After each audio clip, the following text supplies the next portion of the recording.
almost never actually worked except for a small group of people. But the collapse of that model of masculinity, let's face it, is also partly the reason why men have become violent in our society, because in the absence of being able to fulfill this kind of ideological patriarchal norm of what men are supposed to be, because we have a broken economy, because we have an economy where men can't play that kind of role, instead of beginning to formulate new models, men have turned to violent outlets for those frustrations.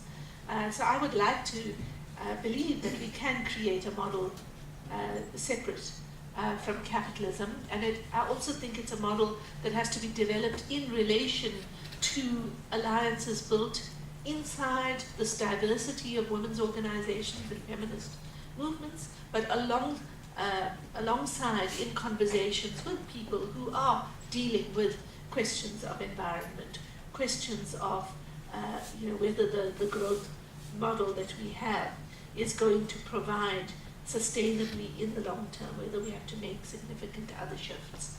And we can't separate those. It's not just about identities, it's about economic position as well.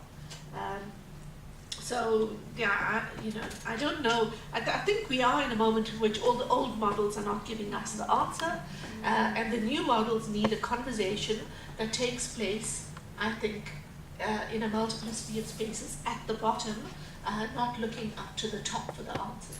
That's what I was interested in.